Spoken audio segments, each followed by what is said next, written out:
If you've ever looked up at the sky on a clear, dark summer night, you have probably seen the Milky Way arcing overhead.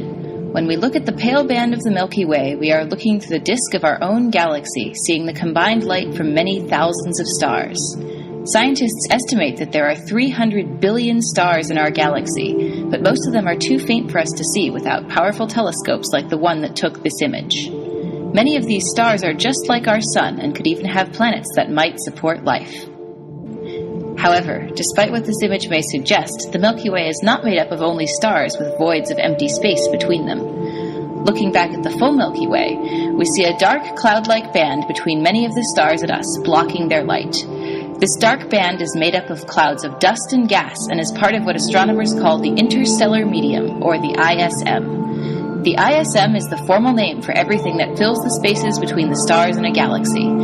It contains mainly hydrogen gas in various forms, along with some helium and small amounts of other elements. In the densest regions, hydrogen atoms pair up to form molecules, which mix together with other gases and tiny grains of dust to form giant molecular clouds. These clouds are often surrounded by regions of neutral atomic hydrogen and are embedded in very diffuse ionized hydrogen that fills the entire galaxy. When we use special telescopes to look at kinds of light that our eyes can't see, we gain fascinating new windows on the galaxy. For example, if we look at infrared light, the dust in the ISM glows and the entire plane of the galaxy is a brilliant white. Most of this dust is very cold, only about 17 to 20 Kelvin, or 17 to 20 degrees above absolute zero. This is still significantly warmer than the background temperature of the universe, which is only about 3 Kelvin. This extra heating comes from starlight and other sources of energy. One nearby giant molecular cloud is located in the constellation of Orion. In this region is the famous Orion Nebula, which can be seen with the naked eye as the second star in Orion's sword. Zooming in on this visible light image, we see dark lanes of dust lit by many young stars. This dust is mixed with cold molecular hydrogen gas. We also see 2 roughly circular regions full of glowing pink ionized hydrogen gas. When we look at slightly longer wavelengths, which correspond to lower energies, the pink glow disappears and the cooler gas and dust steal the spotlight. This beautiful infrared image shows the complex swirls of the dust surrounding the ionized regions. Zooming in on the cluster of bright stars at the center of the nebula, we can better understand how these stars are shaping the structures that we see. This image from the Chandra X-ray Observatory shows the bursts of intense high-energy X-ray emission from the youngest and hottest stars. All of these stars are less than 10 million years old, mere babies compared to our Sun, which is 500 times older. The bright stars at the center of the image are the most massive. They shine so brightly because they are burning through their mass faster than all of the other stars and will consequently be the first to die in fiery explosions called supernovae. Supernovae return dust and gas to the interstellar medium, where they will eventually collapse into new stars.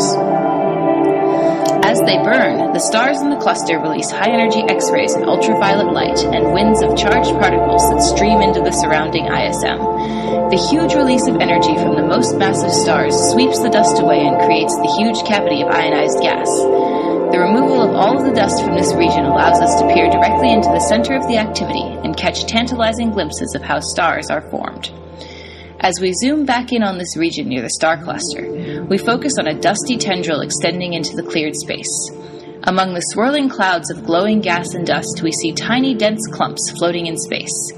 Inside each of these clumps is a new protostar, which will pull in more and more material until the core becomes so hot and dense that nuclear fusion can begin, and the star begins to shine brightly. As the gas and dust fall onto the protostar, they flatten into a disk. Within this disk, small, solid fragments may start to stick together, eventually forming large clumps that may grow into planets.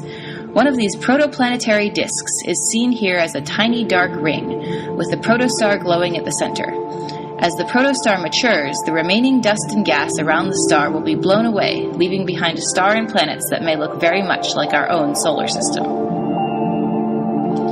With all of these young stars forming, the Orion Nebula is far from the tranquil environment that surrounds our own solar system. This visible light image highlights the turbulence that is constantly shaping the gas and dust, powered by stellar winds and supernovae. These winds interact with other stars in interesting ways. For example, near this star we see a bow shock created by the interaction of the star's own wind with the dominant energy flow of the region. Understanding the effects of shocks on the ISM is an ongoing area of research. The Orion Nebula is just one part of a larger region of star formation that extends throughout the entire constellation of Orion. This map shows hydrogen alpha emission, which comes from regions of ionized gas. The large curved region is thought to be a remnant from an ancient supernova which sent out a shockwave throughout the entire region. Fading to the dust map that we saw before, we again notice the pattern of cooler dust surrounding bubbles of ionized gas. Our familiar view of Orion in visible light looks tame by comparison. As we move back along the Milky Way, again looking at hydrogen alpha emission, we see that the entire galaxy is filled with ionized hydrogen gas. Much of this gas was ionized by energetic young stars like the ones in Orion, or by shocks from supernova explosions.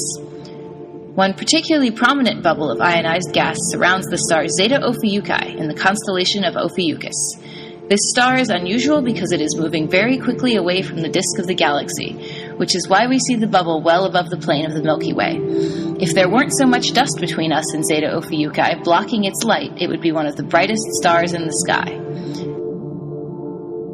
As we fade back to visible light, the prominence of this bubble wanes, and we again see the familiar Milky Way. By just looking at visible light, we miss important pieces of the puzzle as we try to reconstruct the history of our galaxy and how stars are born, live, and die. Studying the ISM provides key insights into these big questions and promises many more exciting discoveries in the years to come.